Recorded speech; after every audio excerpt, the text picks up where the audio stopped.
மிக மிக அருமையானது நம்மளுடைய ஆத்மாவுக்கு. இன்றைக்கும் கூட ஒரு வேத பகுதியை வாசி. ஏசாயா 6ஆம் அதிகாரம் 3வது வசனம். ஏசாயா 6:3. எழுந்தவர்கள் வாசிங்க.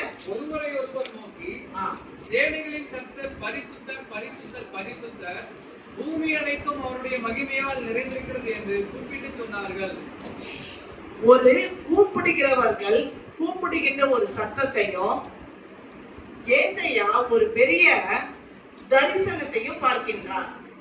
இன்றைக்கு நீங்கள் என்னை பார்க்கிறீர்கள், ஐயாவை பார்க்கிறீங்க, இந்த ஐயாவை பார்க்கிறீங்க.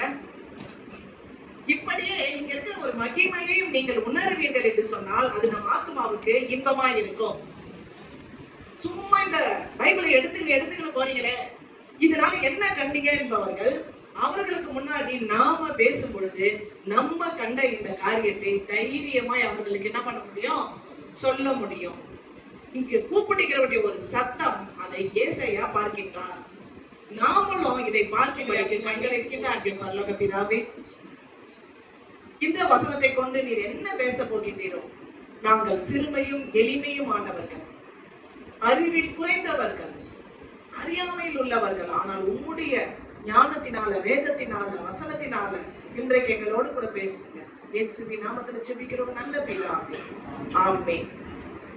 நாம் ஜெபிக்கும் பொழுது, துதிக்கும் பொழுது அல்லது தியானம் பண்ணும் பொழுது இந்த வசனத்தின் மூலியமாக நிறைய காரியங்களை நாம கற்றுக்கொள்கின்றோம்.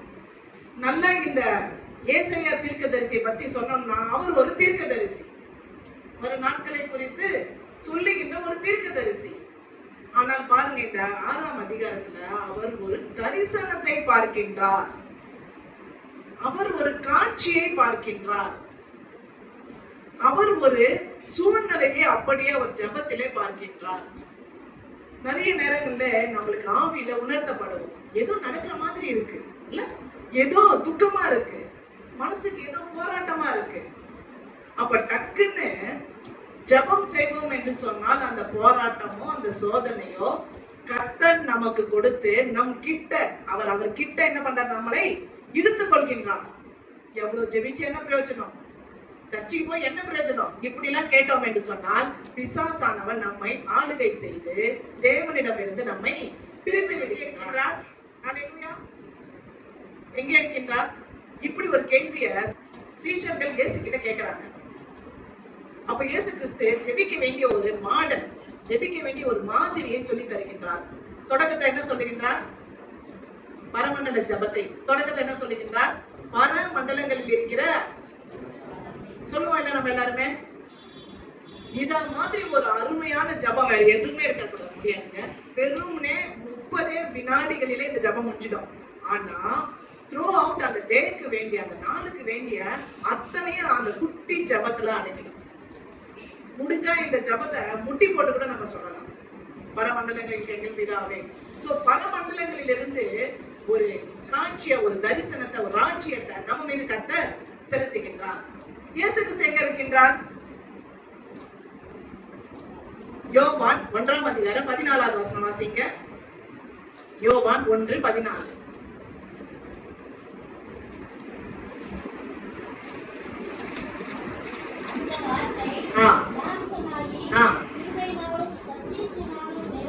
கிருபையினாலும் சத்தியத்தினாலும் நிறைந்தவராய்.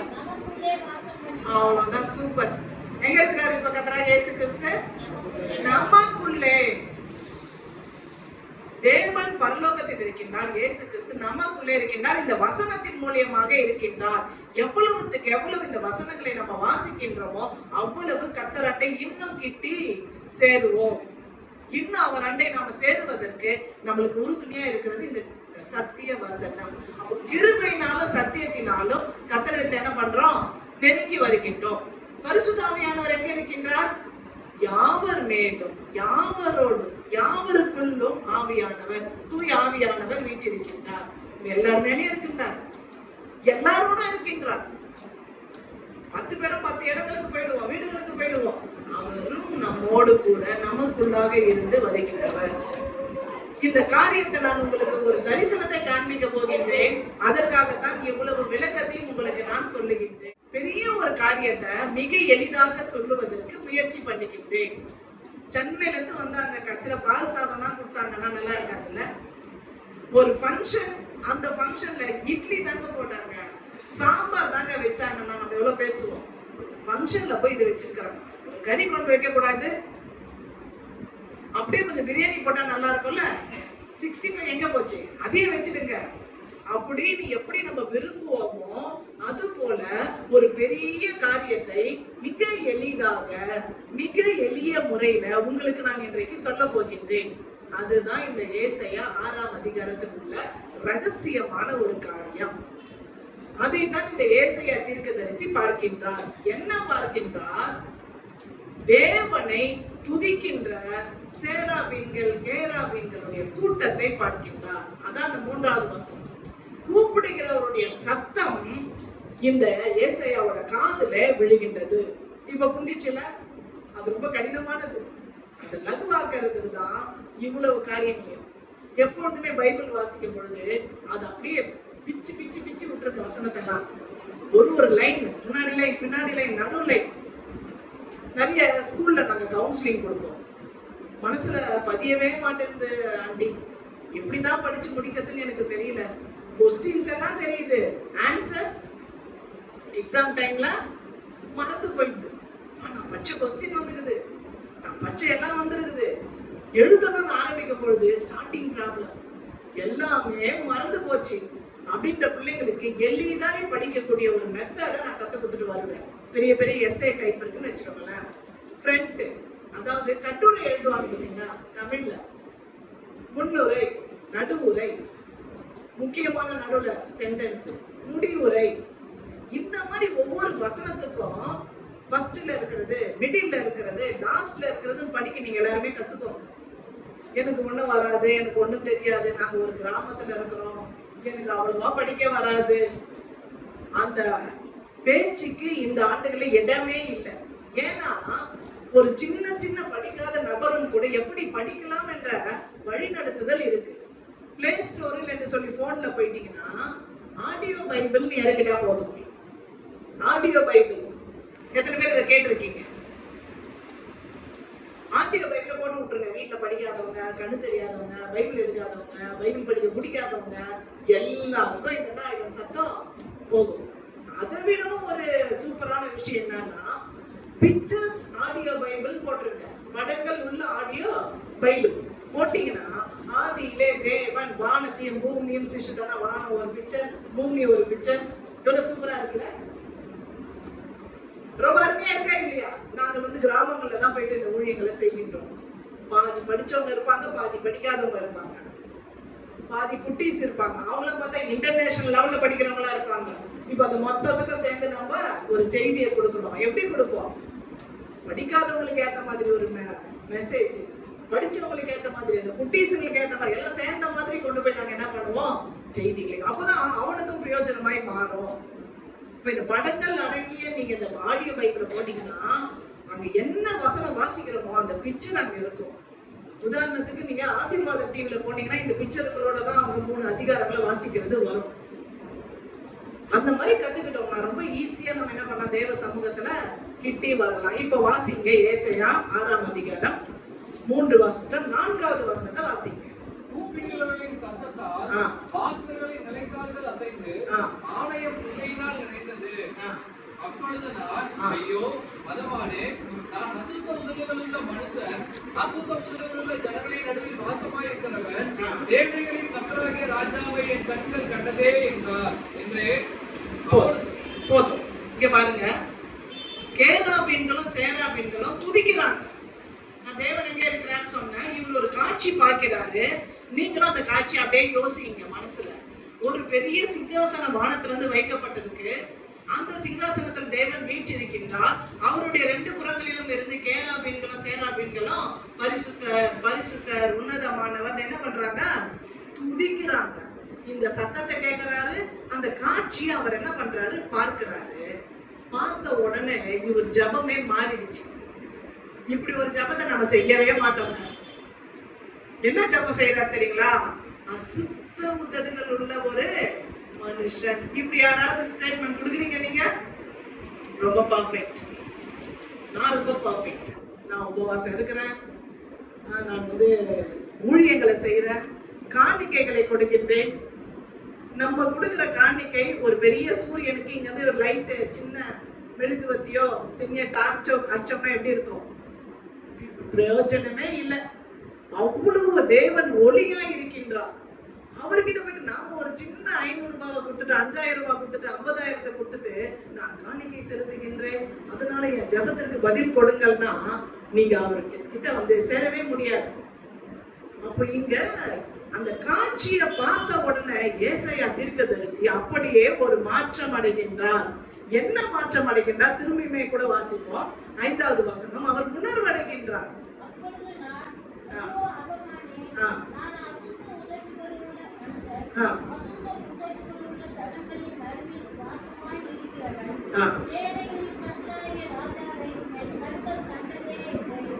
அல்லேலூயா, அல்லேலூயா.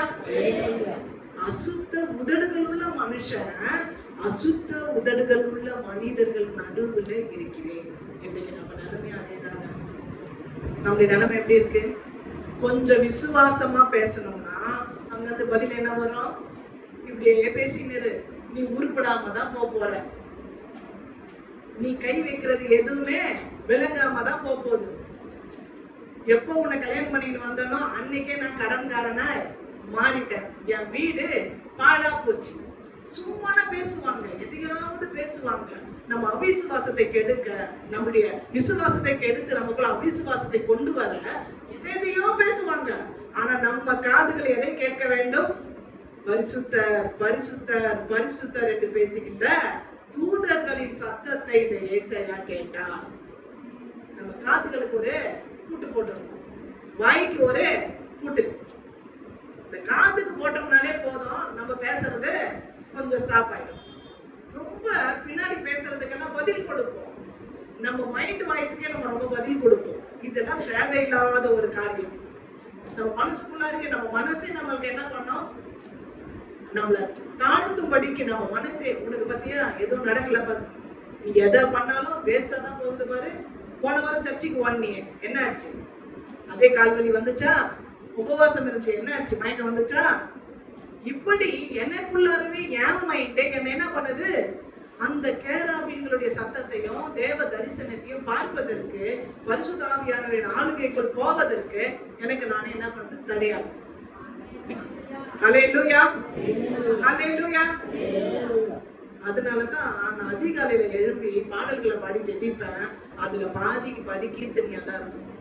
நாங்கள் ஒரு சிஎஸ்ஐ சர்ச்சுக்கு போகிறவர்கள், கூடுவாஞ்சேரி என்ற பகுதியிலே தென்னிந்திய திருச்சபை அந்திரையா சபை இருக்கிறது. அங்கே போகின்றவர்கள் மாதம் ஒரு முறை அங்கே நாங்கள் ஒரு பிலீவராய் உங்களை மாதிரி போய் அமருவோம்.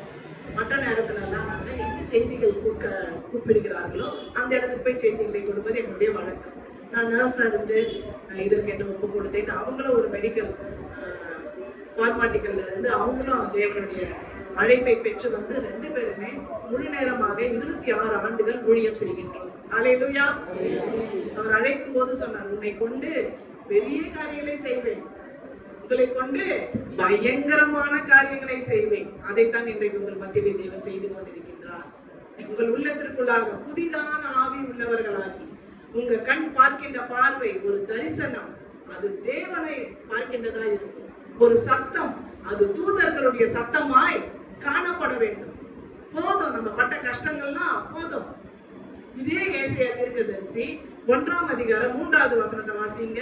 அவர் பேச்சு எப்படி இருக்கு பாருங்க. ஏசாயா 1ஆம் அதிகாரம் 3வது வசனம்.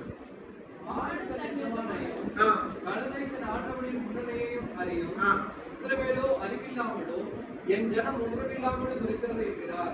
பாருங்க, அறிவா இல்லையா, உணர்வா இல்லையா, இவரே சொல்லுகின்றார். இவர் ஒரு தீர்க்கதரிசி, இவரை கொண்டு கர்த்தர் பல காரியங்களை செய்கின்றார். இப்ப தீர்க்கதரிசினா இவர் பவர்ஃபுல்லா தானே இருப்பார். முன்னாடி பின்னாடி நடக்கின்ற காரியங்களாம் முன்கூட்டியே சொல்லுகின்றவர். இவரே அந்த தரிசனத்தை பார்த்த உடனே நான் அதமானேன், ஐயோ நான் அசுத்த உதடுகள் உள்ளவன், நான் ஒரு தீர்க்கதரிசின்னு சொல்லி இருக்கலாம்ல. உங்க காட்சியை நான் பார்த்துட்டேன், நான் ஒரு தீர்க்கதரிசி சொல்லல. பதிலாக என்ன சொல்லுகின்றார்? அசுத்த உதடுகள் உள்ள மனுஷன், அசுத்த உதடுகள் உள்ள மனிதர்கள் நடுவிலே நான் வசிக்கின்றேன். நம்ம எல்லாருக்குமே தேவனை தரிசிக்கின்ற, தேவனை நோக்கி பார்க்கின்ற அந்த அனுபவம் வேணும். எத்தனை பேர் இதை பெற்றுக்கொள்ள விரும்புகின்றீர்கள்? தூய ஆவியானவரின் ஆளுகை நம் மீது வருவதற்கு எத்தனை பேர்? நீங்க ஒரு பிரச்சனையில இருப்பீங்க, வாக்குத்தத்தமா ஒரு வசனம் வரும். ரைட் சைட்ல போய் ஒரு வேலையை முடிச்சுட்டு வரலாம்னு நினைப்போம், அன்னைக்கு பார்த்தா போகவே மாட்டீங்க. வேற ஒரு சைடு லெஃப்ட் சைட்ல போயிட்டு போகும்படிக்கு கர்த்தர் உதவி செய்வார். பிரச்சனைன்னு ஹாஸ்பிட்டலுக்கு போவீங்க, ஸ்கேன் எடுத்துட்டு வாங்க. ஸ்கேன்ல எல்லாம் நார்மல், ஆனா பிரச்சனை மட்டும் இருக்கும். எங்கிருந்து வருது இந்த பிரச்சனை? என்ன டாக்டர் கிட்ட போறதே எனக்கு ஒரு பெரிய பிரச்சனையா இருக்கும். கெஞ்சுவேன், என்ன தயவு செய்து ரொம்ப உடம்பு முடியல, என்ன டாக்டர் கிட்ட போகும்போது அந்த டாக்டர் அங்க இருக்கணும், அந்த கிளினிக்ல டாக்டர் இருக்கணும், டாக்டர் கொடுக்குற மருந்து எனக்கு வேலை செய்யணும், அது எதுவும் ரியாக்ஷன் பண்ணக்கூடாது. இதுக்கெல்லாம் நான் ஜெபிக்க வேண்டியதா போயிடும். மீறி போனா டாக்டர் இல்லைங்க, அவுட் ஆஃப் ஸ்டேஷன். எனக்கு அப்பவே தெரியும் என்ன ஏன் இது மாதிரி உடம்பும் சரியில்லாத மாதிரி ஆயிடுச்சு, வைத்தியமோ இல்லையே, பேசாம பைபிள் எடுத்து வச்சுக்கலாம்னு சொல்லிட்டு பைபிளை வாசிக்க வாசிக்க என்னை பலப்படுத்துகிற கிறிஸ்துவினாலே எல்லாவற்றையும் செய்ய எனக்கு பலன் உண்டு. அப்போ என் கண்கள், என் காதுகள் எல்லாம் அந்த தேவனை பார்க்க துடிக்கின்ற ஒரு உள்ளமாக நம்முடைய உள்ளம் காணப்படும். இன்னொரு ஒரு வசனத்தை கூட வாசிங்க. யோபு 42ஆம் அதிகாரம் 5-6 வசனங்கள். யோபு 42ஆம் அதிகாரம் 5-6 வசனங்கள். என் காதினால் உண்மை குறித்து கேள்விப்பட்டேன், இப்பொழுது என் கண் உண்மை காண்கிறது. ஆகையால் நான் என்னை அருவருக்கு சூழிலும் சாம்பலிலும் இருந்து மனஸ்தாபப்படுகிறேன் என்றார். பாருங்க, தூளிலும் சாம்பலிலும் உட்கார்ந்து மனஸ்தாபப்படம் வைக்க ஒரு காரியம் இவருக்குள்ளார வந்துடுச்சு. என்ன வந்துடுச்சு? இவர் காதால கேட்டத இப்ப கண்ணால பார்க்கின்ற அந்த தரிசனம். என் மீட்பர் உயிரோடு இருக்கின்றார் பார்க்கின்றார். அந்த அதை உணர்வை பெற்ற உடனே இவருக்குள்ள அந்த மன கிளேசங்கள், மன வருத்தங்கள் வருது. பெரிய பணக்காரர். எத்தனை பிள்ளைங்க இருந்தாங்க? எத்தனை ஒட்டகம் இருந்துச்சு? கவுண்டிங்கே இல்ல. எல்லாமே அழியுது. ஒரு வேலைக்காரன் தப்பிச்சு வந்து அங்க புயல் வந்து அது அழிஞ்சது, இங்க அக்கினி வந்து இப்படி அழிஞ்சது, சொல்லிக்கொண்டே இருக்கிறார்கள். கூடவே இவருக்கு என்ன வந்துச்சு? Skin problem, skin disease. சொரிஞ்சி சொரிஞ்சி சொரிஞ்சி இந்த சம்மர் டைம்ல ஸ்கின் டிசீஸ் வந்தா சாதாரண நமிச்சலை நம்மளால என்ன பண்ண முடியல, தாங்க முடியல. அதுக்கு என்ன பெஸ்ட்? நமிச்சலுக்கு என்ன பெஸ்ட்? கூலிங். என்ன கூலிங்? ஏர் தடவலாமா? கூலிங் சோப்பு தடவலாமா? பயங்கரமா என்ன பண்றோம், யூடியூப்ல தேடுறோம், என்ன டாக்டர் என்ன சொன்னாலும் சர்ச் பண்ணி அதை கண்டுபிடிச்சு யூஸ் பண்றோம். ஆனா இவரு இங்க சொரிஞ்சின்னு இருக்கிறாரு, எல்லா பிள்ளைங்களையும் இழந்து துக்கத்தோட இருக்கிறாரு. இவர் லைஃபே மாறிடுச்சு. இவர் என்ன பண்றாருன்னா தனக்கு தானே நீதிமானாய் பேசுகின்றார். உத்தமத்தை மட்டும் விட்டு வரவே இல்லை.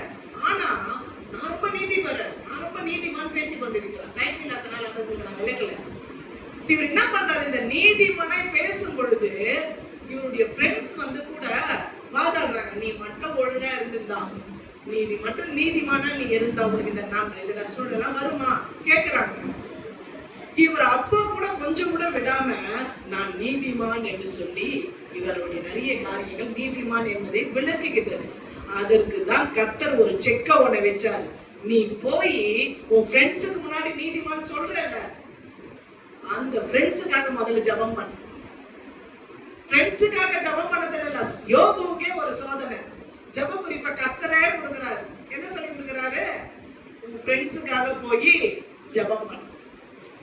இப்படி ஒரு ஜெப குறிப்பு எனக்கு வந்தா நான் என்ன பண்ணுவேன்? நானே நம்பிச்சல்ல இருக்கேன், நானே சொல்லிக்கிட்டு இருக்கிறேன், நானே ஒரு நல்ல வைத்தியம் கிடைக்குமான்னு பார்த்துட்டு இருக்கிறேன். இதுல நாம் போய் இந்த தொந்தரவு மத்தியில போய் ஃப்ரெண்ட்ஸுக்காக எப்படி ஜெபிக்கிறது? இன்னைக்கு அநேக பேருடைய உள்ளத்துல இந்த எண்ணம் தாங்க. ஏன் கடன் பிரச்சனை மாற மாட்டேங்குது? நான் போய் சபையில எதுக்காக ஜெபிக்கணும்? நான் போய் சபையில யாருக்காக போராடணும்? ஏன் வியாதியே மாற மாட்டேங்குது? நானே ரொம்ப துக்கத்துல இருக்கிறேன். எத்தனை பேர் துக்கத்தோட இங்க வந்து அமர்ந்திருக்கிறீர்கள்? துக்கத்தோட, மன வேதனையோட இந்த கர்த்தரை நோக்கி பாருங்க. அவர்கள் அவரை நோக்கி பார்த்தார்கள், அவர்கள் முகங்கள் பிரகாசம் அடைந்தது, அவர்கள் வெட்கப்படவில்லை. அவரை நோக்கி பார்த்தாதான், அவரை நோக்கி பார்க்காம சைட்ல அங்க அக்கம் பக்கத்துல இருக்கிற அக்கா, இந்த அம்மா இந்த ஐயாவை பார்த்துக்கிட்டு இருந்தோம்னா அவரை நோக்கி பார்க்கறதெல்லாம் நம்மளுக்கு என்ன ஆகும்? டிஸ்டர்பன்ஸ் ஆகும். அதான் இங்க யோபு சொல்லுகிறார். ஏசியா சொல்லுகின்றார், நான் அசுத்த உதடுள்ள மனுஷன். யோபு சொல்லுகின்றார், நான் உங்களை குறிச்சு நிறைய கேள்விப்பட்டேன், நிறைய பார்த்தேன், ஆனா இப்போதான் நான் என்ன பண்றாதே உணர்கின்றேன். ஒரு முறை ஒரு வீட்டுக்கு போய் நாங்க ஜெபிக்கின்றோம். அந்த வீட்டுல வீல் சேர்ல ஒரு அப்பா உட்கார்ந்துட்டு இருக்கிறாரு. அவருக்கு ஓபன் ஹார்ட் சர்ஜரி பண்ணியிருக்கிறாங்க. அம்மா படுத்த படுக்கையா இருக்காங்க. பேரலைசிஸ் அம்மா படுத்த படுக்கையா இருக்கிறாங்க. வாலிப மகள். நாங்க 2 பேரும் சென்னை பக்கத்துல போய் அந்த வீட்டுல ஜெபிக்கிறோம். இந்த இன்சிடென்ட் என் உள்ளத்தையே ரொம்ப மாத்துனதுங்க. அதனாலதான் நான் அநேகருக்கு கவுன்சிலிங்கோட கூட சேர்ந்த செய்தியும் சேர்ந்து கொடுக்க கற்றுக்கொண்டேன். ஆவியானவர் எனக்கு இந்த காரியத்தை கற்றுக் கொடுத்தார். அவங்களுக்காக பாரப்பட்டு நாங்க 2 பேரும் ஜெபிக்கிறோம். ஒரு அழுகை எங்களுக்குள்ளார வருது, வேதனை வருது, என்னால நிக்க முடியல. அவங்களுக்காக துக்கத்தோடு கூட அழறேன். இவரும் வீல் சேர்ல இருக்கிறாரு, அந்த அம்மா படுத்த படிக்கா இருக்குது. அந்த பொண்ணு வாலிப பொண்ணுங்களை ஒரு வேலை வாங்குறது ரொம்ப கஷ்டம். ஒரு சுட தண்ணியை வைங்கம்மா, அந்த பாத்திரத்துல எடுத்து ஒரு சுட தண்ணி வைங்கம்மான்னு சொல்றது கூட ரொம்ப கஷ்டம். ஏன்னா எந்த பாத்திரத்துல சுட தண்ணி வைக்கிறதுனே அவங்களுக்கு தெரியாது. பாலை காசு டீ போடணும்னா டீ டப்பா எங்க இருக்குதுன்னு தெரியாது. சோ அவங்களுக்கு எல்லாம் ஒரு வேலைக்காரி மாதிரி தாய்மார்கள் வேலை செஞ்சு அவங்க 2 காலியை தூக்கி சோஃபால உட்காந்துக்கின்னு செல்ல அப்படியே பார்த்துக்கினே இருந்து பழக்கமாகிடுறாங்க. அவங்களுக்கு ஒரு வேலை செய்யறதுன்னா விடுறதுன்னா ரொம்ப கஷ்டம்.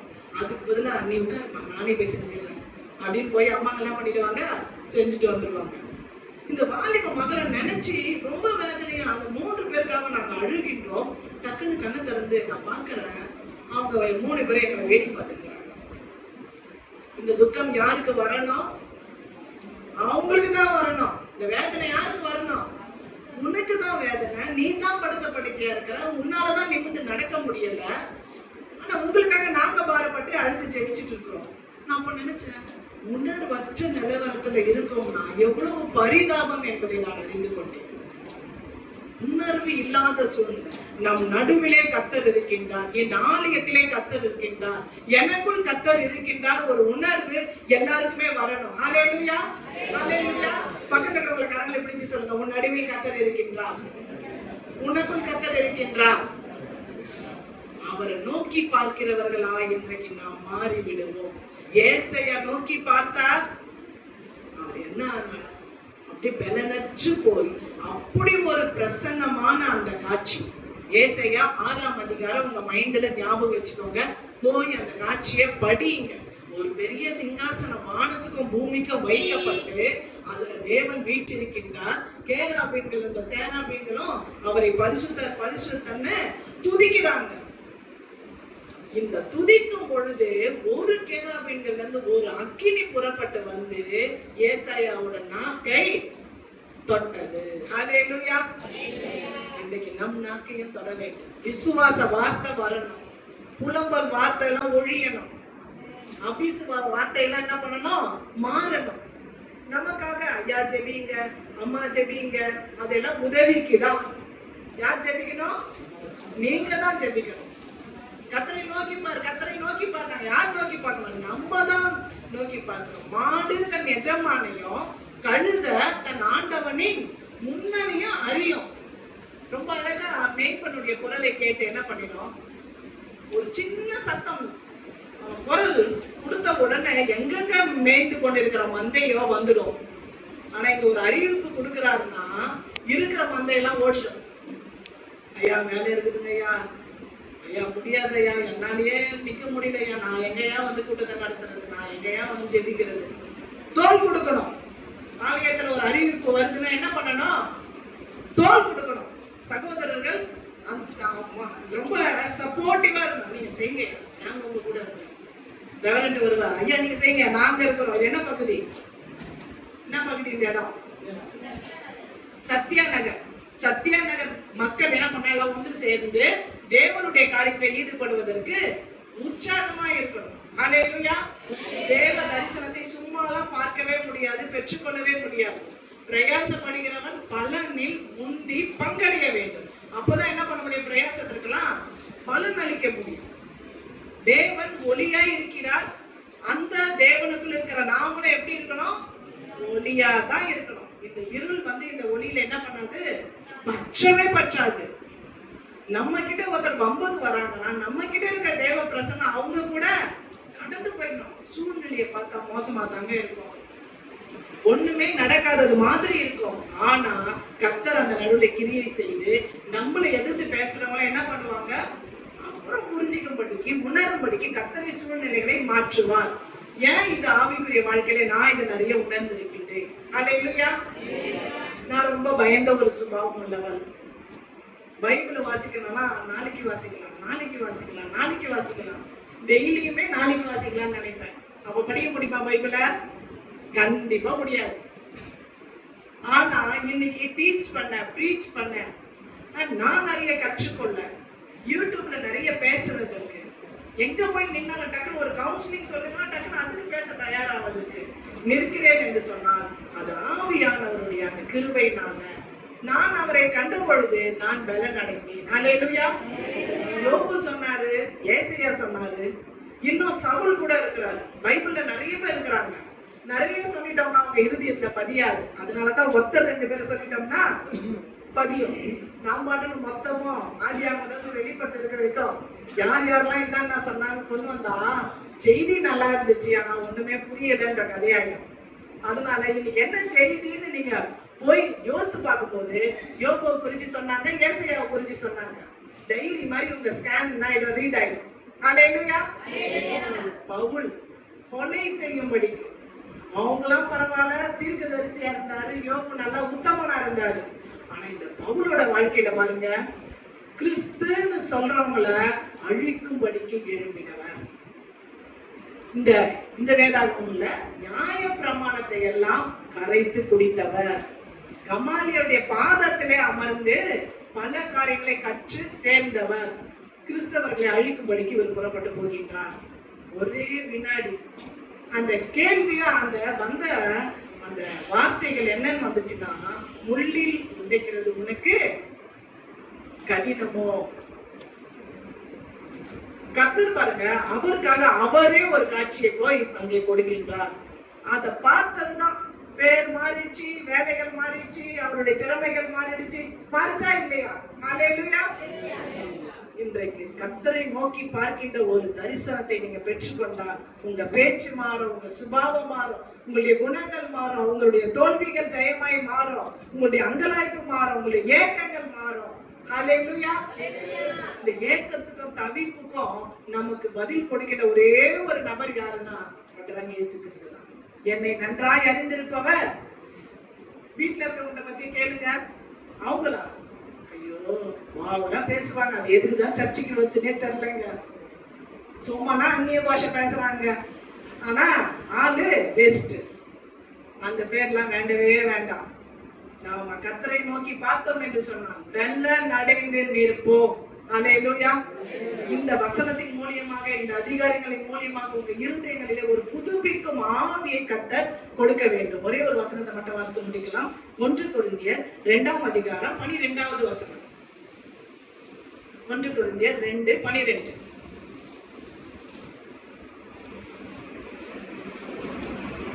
நாங்களோ உலகத்தின் ஆவியை பெறாமல் தேவனால் எங்களுக்கு அருளப்பட்டவைகளை அறியும்படிக்கு தேவனிடத்திலிருந்து புறப்படுகிற ஆவியை பெற்றோம். அல்லேலூயா. எல்லாரும் சொல்லலாமா? தேவனிடத்திலிருந்து புறப்படுகின்ற, தேவனால் அருளப்பட்ட, தேவனிடத்திலிருந்து புறப்பட்டு வந்த ஆவியை பெற்றிருக்கிறோம். அல்லேலூயா. இதுதாங்க நம்மள ரொம்ப ரொம்ப வித்தியாசமான வாழ்க்கைக்குள்ளாய் கடந்து செல்லும். உங்க ஜெப விண்ணப்பங்களுக்கெல்லாம் பதில் கொடுக்கின்ற பரிசுத்த ஆவியானவர், தூய ஆவியானவர் நம்மோடு கூட இருக்கின்றார். தைரியமா போங்க. நீங்க துக்கப்பட்டுங்க என்று சொன்னா பரிசுத்த ஆவியானவரும் துக்கப்படுவார். நான் எவ்வளவுதான் கொடுத்தாலும் என்ன பண்ண மாட்டேன், என்னை அறிந்து கொள்ளவே மாட்டேன்றாங்களே, என்னை இவங்க புரிஞ்சிக்கவே மாட்டேன்றாங்களே. நீ பாடி மகிழ்ந்து களி கூர்ந்தா என்ன பண்ண, அந்த துக்கம் எல்லாம் சந்தோஷமாய் மாறிடும். ரொம்ப தூரத்துல இருக்கிற ஒருத்தவங்க எனக்கு கால் பண்ணி யூடியூப் மூலியமா என்னுடைய செய்தியை கேட்டுட்டு எனக்கு கால் பண்ணி, சிஸ்டர் நானும் உங்களை மாதிரி ஊழியம் செய்யணும்னு ஆசைப்படுறேன். நான் சொன்னேன் 2 நாள் எங்களோட கூட இருந்தீங்கன்னா நாங்க என்னெல்லாம் கஷ்டப்படுறோன்றத உங்களுக்கு நல்லா புரிஞ்சுக்க முடியும். எதையெல்லாம் இழந்தோம் என்பதை உங்களால புரிஞ்சுக்க முடியும். நான் மட்டும் வேலைக்கு போயிருந்தேன்னா நல்லா ஒரு 70,000 80,000 சம்பாதித்திருப்பேன். முதல்ல வேலைக்கே போகக்கூடாதுங்க ரூல்ஸ் எனக்கு கத்தர். எல்லாரும் ஊழியத்திற்கு விருப்பமாகி ஊழியத்தை கற்றுக்கொண்டு அறிந்து கொண்டு ஆசையா வருவாங்க. நான் வேணாம் வேணாம் வேணாம் சொல்ல சொல்ல சொல்ல ஊழியத்திற்கு இழுக்கப்பட்டு கொண்டு வந்து என்னை இந்த இடத்துல நிறுத்த வைத்தார். சோ வேலையை இழந்தேன், 3 சொந்த வீடுகளை இழந்தேன், என்னென்ன காரியங்களை இழக்க கூடாதோ அது எல்லாத்தையும் இழந்துதான் இந்த மைக்க பிடிச்சு மைக்குக்கு முன்னாடி நிற்கின்றோம். 11 வயதுல இருந்த என்னுடைய சொந்த மகனை இருதய பிரச்சனையினாலே இழந்தோம். இன்றைக்கு எனக்கு ஒரு மகன் உண்டு. நாங்கள் 19வது வருஷம் என் மகனை இழக்கின்றோம். டாக்டர் ஒரே நாள் தான் இந்த குழந்தை இருக்கும் என்று சொன்னார்கள். ஆனா 11 வயது வரைக்கும் அவன் எங்களோடு கூட இருந்தான். ட்ரீட்மெண்ட் தான், அண்டர் ட்ரீட்மெண்ட்ல தான் இருந்தான். அவன் நான் கத்தரிடத்திலே போகிறேன் என்று 2 முறை அவனே எங்கள்கிட்ட சொல்றான். சொல்லிட்டு 3 மாதங்கள் கழித்து அவன் இறந்து போனான். கொடுமையிலேயும் கொடுமை, ரொம்ப கொடுமை என்னன்னா பெற்றோர் பிள்ளைகளை அடக்கம் செய்வது. இப்ப இந்த இடத்துல நின்று மைக்கை பிடித்து நிற்கிறோம் என்று சொன்னால் ஏசாயாவை போல, தானியேலை போல, தாவீது போல, சவுலை போல அவர்கள் அவரை நோக்கி பார்த்தார்கள். அவர்கள் நோக்கி பார்த்ததினாலே பிரகாசம் அடைந்தார்கள். சோ பாடுகள் வேதனைகள் தான், அதுல சமாதானத்தை கொடுக்கின்றவர் கர்த்தர். துக்கப்படுகிறோம்னு சொல்லவே சொல்லாதீங்க. உங்கள் துக்கம் சந்தோஷமாய் மாறும். ஹல்லேலூயா. உங்கள் துக்கம் அதற்கு நீங்கள் கர்த்தரை நோக்கி பார்க்க வேண்டியது ரொம்ப ரொம்ப முக்கியம். இது ஒரு கடினமான தேவ செய்தி. நான் இதை எப்படிப்பா சொல்லுவேன்? நான் போறது ஒரு திருப்பூர் பகுதி, அது கிராமமா இருக்குமா சிட்டியா இருக்குமா எனக்கு தெரியாது. இது என்ன ரொம்ப கடினமான ஒரு காரியத்தை நீ சொல்லு, நான் கிரியை செய்வேன். அவர் உங்கள் உள்ளங்களிலே கிரியை செய்து கொண்டே இருக்கின்றார். ஐயா, ஒரு நாட்கள்ல இவர்களுடைய ஆவிக்குரிய வளர்ச்சியை நீங்கள் பார்ப்பீர்கள். பரிசுத்த ஆவியானவர் இதற்கு கேரண்டி. அவர் சொல்ல சொன்னால் நான் சொல்லுகின்றேன். அவரே உங்களை அவருடைய கருத்திலே வைத்து நடத்துவார். ஹல்லேலூயா. தேவனுக்கு மகிமை உண்டாகட்டும். கர்த்தர் இந்த திருவசனங்களை பாதுகாத்து ஆசீர்வதிப்பார்.